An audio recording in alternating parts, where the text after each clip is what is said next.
সোমবার সকাল থেকে কার্বি আংলংয়ের বকলিয়া ঘাটে শুরু হয়েছে উচ্ছেদ অভিযান। জলসেচ বিভাগের মোট ৩৫০ বিঘা জমি দখলমুক্ত করার লক্ষ্যে কার্বি আংলং স্বশাসিত পরিষদ এবং কার্বি আংলং জেলা প্রশাসনের সিদ্ধান্ত নিয়েছে।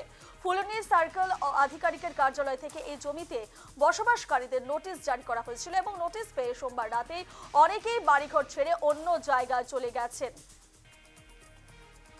কার্বি আংলংয়ের বকলিয়া ঘাটে চলছে উচ্ছেদ অভিযান। আজ সকাল থেকে চলছে উচ্ছেদ এবং জলসেচ বিভাগের মোট ৩৫০ বিঘা জমি দখলমুক্তের জন্য প্রশাসনের এই বুলডোজার। এ নিয়ে বিস্তারিত জানবো। আমাদের সঙ্গে এই মুহূর্তে সরাসরি রয়েছেন আমাদের প্রতিনিধি রাজু কাথার। রাজু, আজ সকাল থেকে একেবারে উচ্ছেদ অভিযান চলছে কার্বি আংলংয়ের বকলিয়া ঘাটে, ঠিক এই মুহূর্তে ঠিক কি ছবি?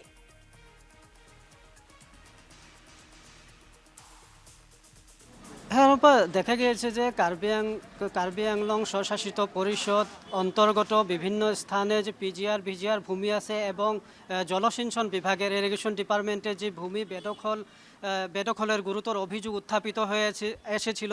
আর যা আমরা জানতে পারছি, যমুনার উপরে একটি দলং নির্মাণ হয়েছিল, কলকাতার একটি কোম্পানি দলং নির্মাণ করেছিল। তখনই এই লোকরা বাঙালি সম্প্রদায়ের লোকরা তখন থেকে ৪০-৫০ বছর ধরে এখানে বসবাস করে আসছে। আর সময়ে সময়ে কিন্তু কার্বি আংলং স্বশাসিত পরিষদ তাদেরকে উচ্ছেদ করার জন্য এক প্রস্তুতি চালিয়ে এসেছিল, কিন্তু কোনো ফল হয়নি।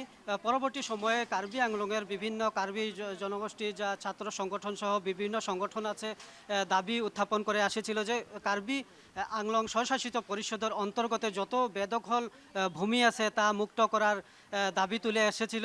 আর দেখা গিয়েছে যে তার পরিপ্রেক্ষিতে কার্বি আংলং স্বশাসিত পরিষদ, কার্বি আংলং জেলা প্রশাসন এবং ফুলনি রাজ কার্যালয় সার্কুল অফিস থেকে জাননী নোটিশ জারি করা হয়েছিল, ঘোষণা করা হয়েছিল যে এই ভূমি যে কোনো প্রকারে সরকারে বেদখলমুক্ত করার প্রয়োজন আছে। সরকার তাকে মুক্ত করে অন্য কোনো সরকারি কাজে এই জমি ব্যবহার করার প্রয়োজন। তাই কার্বি আংলংয়ের বিভিন্ন কার্বি জনগোষ্ঠীর এই দাবি ছিল। আর তার পরিপ্রেক্ষিতে দেখা গেছে যে বিগত সময়তে পিজিআর ভুজিআর ভূমি নিয়েও কিছুদিন পূর্বে পশ্চিম কার্বি আংলংয়ের খেরনিতে ভয়াবহ পরিস্থিতির সূত্রপাত ঘটে, ভয়াবহ ঘটনা সংঘটিত হয়, যেখানে দুজন লোকের মৃত্যু হয়। তার পরবর্তী সময়ে কার্বি আংলং স্বশাসিত পরিষদ, কার্বি আংলং জেলা পরিষদ একটি গুরুত্বপূর্ণ সিদ্ধান্ততে উপনীত হয় এবং ফুলনি সার্কুল অফিসের অধীনে নোটিশ জারি করা হয় যে বকুলিয়াঘাটের ইরিগেশন ডিপার্টমেন্টের যা ভূমি আছে ৩৫০ বিঘা ভূমি বেদখল হয়ে রয়েছে, বিভিন্ন জাতি জনগোষ্ঠীর লোক এখানে আছে, তাদেরকে এখান থেকে উচ্ছেদ করার প্রয়োজন। তার পাশাপাশি আমি দেখাবো যে এখানে যথেষ্ট লোক আছে, তারাও দাবী করেছে যে কিছু উচ্ছেদ হয়েছে, কিছু বাইদেউ আজিৰ পৰা আজি গোটেই ৰাতিপুৱাৰ পৰা ৭টাৰ পৰা উচ্ছেদ অভিযান অব্যাহত আছে, কি ক'ব? আমাৰ ফালৰ পৰা ক'ব বিচাৰিছোঁ বাকীখিনি উচ্ছেদ হৈ আছে। এইটো মন্দিৰত কিয়ৰ কাৰণেতো এইটো মন্দিৰটো এতিয়ালৈকে উচ্ছেদ কৰা নাই, মন্দিৰ এতিয়ালৈকে ভাঙিব পৰা নাই, সেইটোৱে মই আফচোচ, সেইটোৱে মই আচৰিত ভাবিছোঁ। তো অথনি মই মণ্ডলৰ কাৰণে সুধিছিলে, ছাৰ তাক মান সন্মান দি পেলাই মই মাতিছোঁ, ছাৰ সি মন্দিৰটো ভাঙিব না নাভাঙে বুলি কৈছিলে। তাৰপিছতে সি কৈছিলে মোক ছাৰ মাতিব নালাগে। আৰে তাৰ মান সন্মান দিহে মই মাতিছোঁ তাক, অকল মই কিতাপ ধৰিখিনি নাই কলম ধৰিখিনি মই লিডাৰ হয় এইটোতো ভাবিব নালাগে।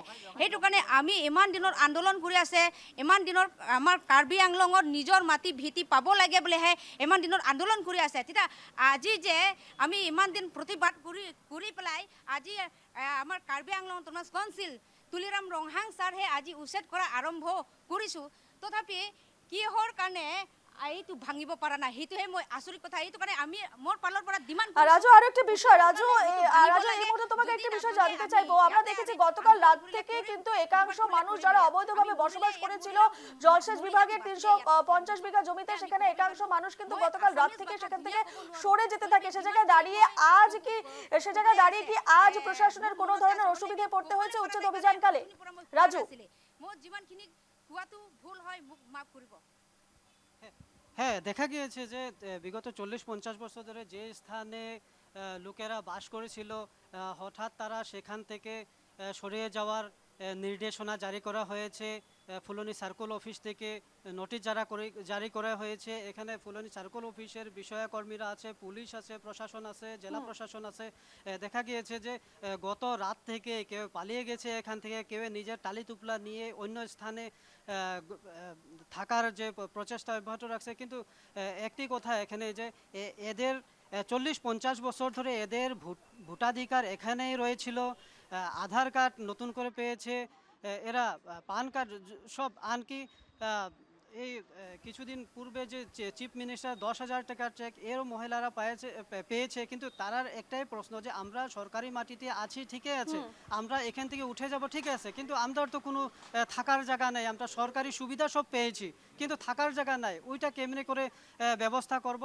গতিকে মামাকে, অসমের মুখ্যমন্ত্রীকে অনুরোধ জানিয়েছে কার্বি আংলং স্বশাসিত পরিষদের মুখ্য কার্যবাহী সদস্য ডক্টর তুলিরাম রংহাকে অনুরোধ জানিয়েছে, জেলা পুলিশ সুপারকে অনুরোধ জানিয়েছে, জেলা প্রশাসনকে অনুরোধ জানিয়েছে যে তা যে কোনো প্রকারে এখানের লোককে কিছু সংস্থাপন বা থাকার জমি দেয়। কিন্তু এই মুহূর্তে আমরা ক্যামেরা পার্সন গুনিনকে দেখাতে অনুরোধ জানাবো যে এটা হলো ব্যারিকেডের বাইরে আমরা আসছি। সকাল থেকে আমরা ভিজুয়াল দেখানোর যত্ন করেছি, দেখাচ্ছি, কিন্তু এখানে প্রশাসনে বিভিন্ন, এখানে ভিতরে এক নামঘর ছিল, নামঘরটা ভেঙে দিছে, এক মসজিদ ছিল, ওইটা ভেঙে দিছে, তার সামনে এক মন্দির রয়েছে, আরও ভিতরে এক মন্দির রয়েছে, ওইটাই হয়তো পরবর্তী সময় ভাঙার সম্ভাবনা আছে। গতিকে প্রশাসনে আমাদেরকে ব্যারিকেডের বাইরে বের করে দিয়েছে যে এখান থেকেই যত নিউজ উদ্ধার কাজ কতটুকু সম্পন্ন হয়েছে রাজু, আর কতটা বাকি রয়েছে, এবং জেসিবি ঠিক কতটা সেখানে আনা হয়েছে উচ্ছেদ অভিযানকালে? হ্যাঁ রূপা, দেখা গিয়েছে যে বৃহৎ এলাকা 350 বিঘা জমিতে এই উচ্ছেদ অভিযান চালানো হয়েছে। যথেষ্ট সংখ্যক জেসিবি, ফকলেন আনে এই যে উচ্ছেদ অভিযান অব্যাহত রাখছে।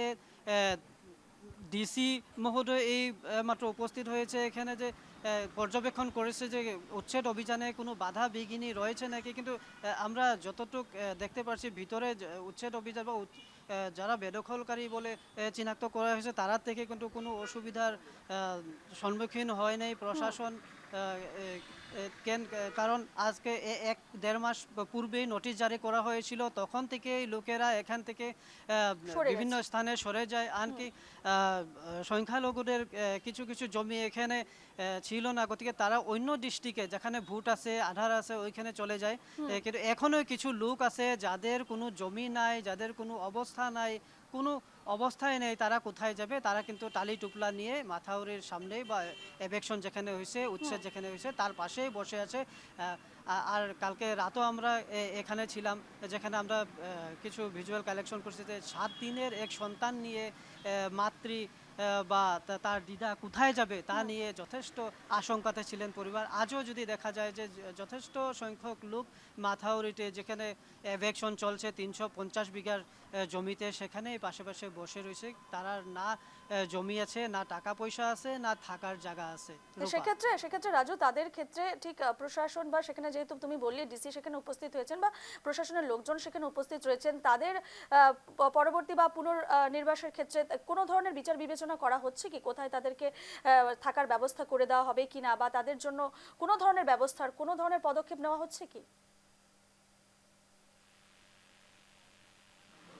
না, এই সন্দর্ভে আমরা ডিসি মহোদয়কে জিজ্ঞাসা করেছিলাম, কিন্তু কোনো উত্তর দেয় না। তিনি বলেন যে কার্বি আংলং স্বশাসিত পরিষদের ফুলনি সার্কেল অফিসের অধীনের লোকেরা এই যে উচ্ছেদ অভিযান চালিয়েছে, কার্বি আংলং স্বশাসিত পরিষদ এবং কার্বি আংলং জেলা প্রশাসনের উদ্যোগে চলছে। যদিও এটা জমি হয়েছে ইরিগেশন ডিপার্টমেন্টের, এবং উচ্ছেদ অভিযান চলছে ফুলনি রাজস্ব চক্রর অধীনে। গতিকে এই ক্ষেত্রে ডিসি মহোদয় কোনো মন্তব্য করেননি। তিনি বলেন যে কার্বি আংলং স্বশাসিত পরিষদ থেকে কোনো প্রতিনিধি আসবে বা বিষয় কর্মচারী আসবে, তিনি মন্তব্য করবেন। বেশ, ধন্যবাদ রাজু তোমাকে। আমরা দেখালাম ছবি যেখানে এই মুহূর্তে উচ্ছেদ অভিযান চলছে, অর্থাৎ কার্বি আংলংয়ের বকলিয়া ঘাটে উচ্ছেদ অভিযান চলার ছবি আপনাদের একেবারে সরাসরি এক্সক্লুসিভ দেখালাম। এবং এবার সেখানে প্রশাসনের লোকজন উপস্থিত রয়েছেন, ডিসি মহোদয় সেখানে উপস্থিত রয়েছেন, এবং ইতিমধ্যে বেশ কিছু অংশে কিন্তু উচ্ছেদ চালানো হয়ে গেছে।